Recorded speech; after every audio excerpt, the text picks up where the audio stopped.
What's up, guy? Your boy King Gatsu here, and I got some new Marvel Rivals news. So yesterday, the Marvel Rivals dev team went live in the Discord, and they were giving out some information and answering some questions. So I'm gonna go over what we found out yesterday, what that means for the closed beta and the game moving forward. So shout out to Miller Ross. Miller Ross always comes out with all the information. Fortunately, me and him are banned in the Discord from watching the streams for whatever reason. But we're able to get the information anyway. So pretty much the dev team released that the closed beta will start in late July, so pretty much towards the end of the month. I made a video yesterday, but I just didn't upload it because I was having some technical difficulties.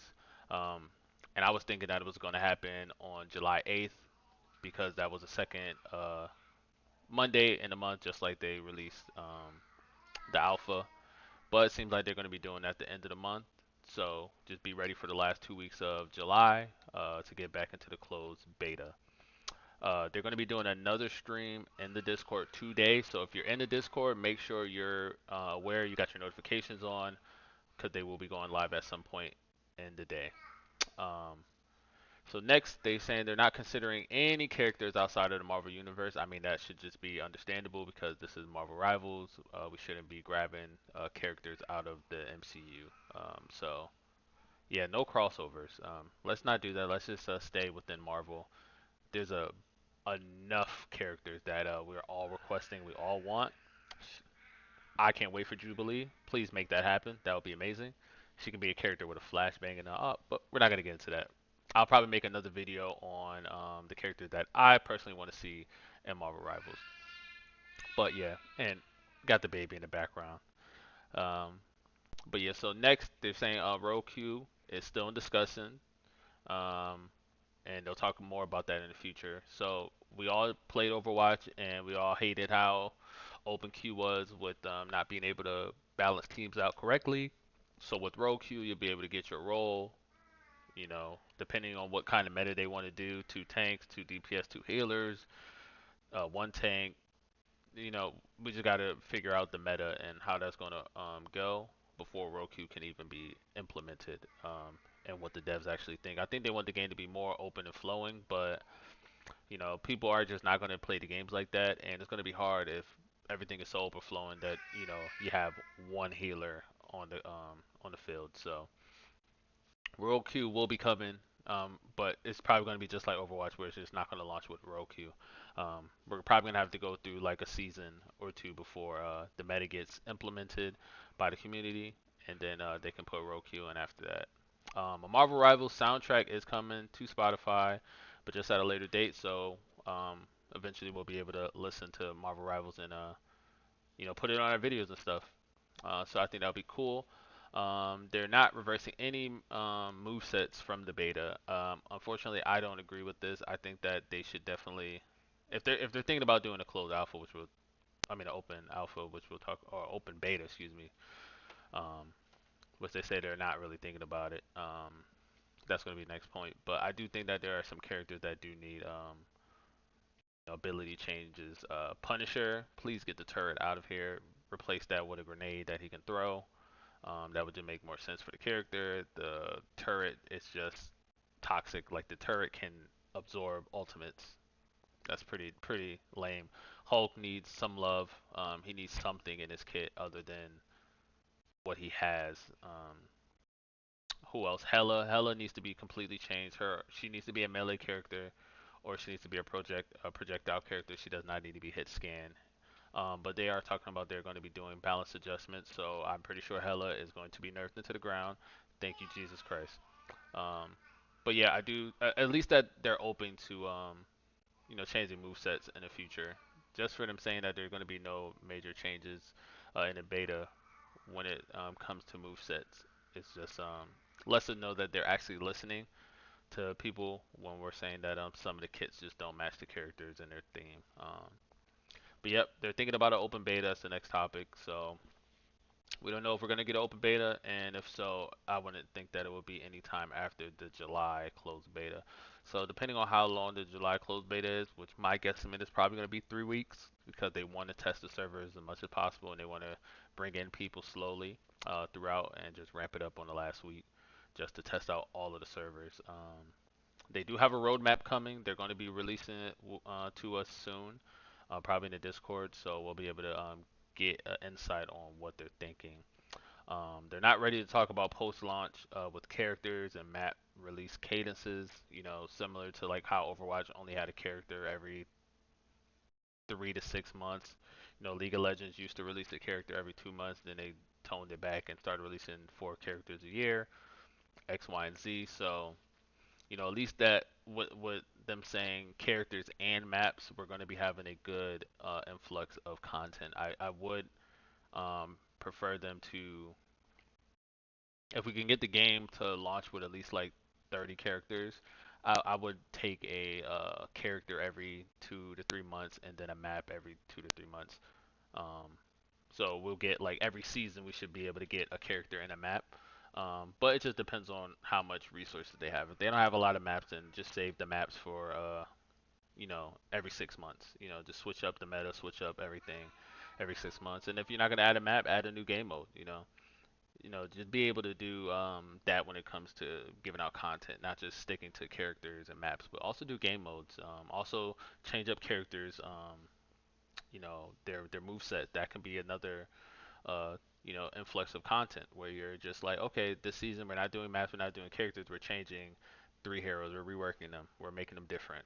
We're gonna change Hela from this long range hit scan to a melee assassin character, which I think fits more to her character.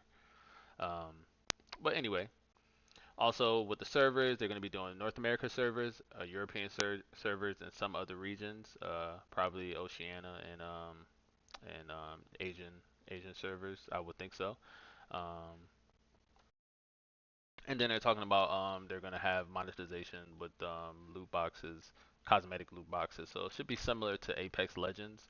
Um, there is a misunderstanding that's actually going on right now, and we're gonna try to figure that out. But it seems like when they were asked the question, they didn't completely answer it up front. So, and I'm just gonna read off of Miller Ross's tweet. It says, in terms of monetization stuff, well explained. We'll explain it down the line, but you have experience that in alpha. When you go through the battle pass, there's something we'll continue to have. You have your activities, your weeklies, your dailies, like all that stuff will continue to roll into the beta, and we're planning to expand that. And if you haven't seen a system in sight, most likely you won't see it. Let's just put it that way. And then also, there was a question about whether characters will be paywall. They answered that there will be no pay to win. Um, that is by no means a confirmation that you can't purchase characters. So I do think that they will probably give people an option to earn in-game currency to buy characters or to flat out buy characters with money. Now, I know people are going to be upset and saying, that's pay to win, that's locking characters behind a paywall, yada yada yada, but nobody ever complained about it in Apex Legends. Apex Legends, you can do the same thing. You can buy a character uh, with in-game currency, or you can buy characters with Apex coins. So there are a lot of games like that where you can do either or. The question is just how much in-game currency are we going to be able to have, and how much will it cost? If it's fairly cheap and we're getting in-game currency and characters don't release too fast to where you should have a bunch of in-game currency, then I don't think there should be a problem with that at any given time. So let's just relax. Let's give them a chance to show what they're actually planning on doing. I don't have a problem with characters being able to be purchased or bought with in-game currency. You know, a lot of times you can buy a character with a skin pack, um, and that happens within all games. Like I said, Apex, they do it as well. I do understand that you probably just want characters to just be free on release so everybody can use them, but you also do want people to play the game. Um, just to have in-game currency, and in-game currency shouldn't be a hard thing to get. But anyway, that's it for now. Also didn't talk about my boy Adam Warlock or my boy Venom. Um, but Adam Warlock is going to be the mercy of the game. It's going to really switch up the meta, allow resing, allow a healer, a real crazy healer. Um, I think that he's going to be amazing. I tried to warn you guys a few weeks back when I made a video about Adam Warlock, and if you were in my streams, I talked about him a lot because he was data mined along with other characters as well as Venom. Venom is pretty much like Zac in League of Legends. Just a lot of moving around, a lot of tanking. Can go invulnerable on his ult, going underground, and pretty much eating people. So he's gonna be cool. And I love playing Penny Parker on certain maps, and him being able to do a team up with her to make her a little bit stronger. Makes me pretty happy because imagine the symbiotic bombs coming out. That's gonna be great. So I can't wait for that. Oops, train went by. So yeah, I can't wait for that. I can't wait for Venom and Adam Warlock to shake up the meta. I play Star Lord, one of the best Star Lords in the game, not self-proclaimed. Um, and I play Penny Parker as well on certain maps. So just the fact that two of my characters are getting team ups, um, really good for me. I can't wait to play. So I'll make another video today and probably upload it later today when we get more information from the dev team. But I just wanted to get this out to you guys. Um, I would have had it out yesterday. I was trying to put gameplay in the back. For some reason, my gameplay was being distorted and messed up. So I will be uploading some gameplay to the channel soon. Since now we do have a release date on the beta, which is going to be the end of July.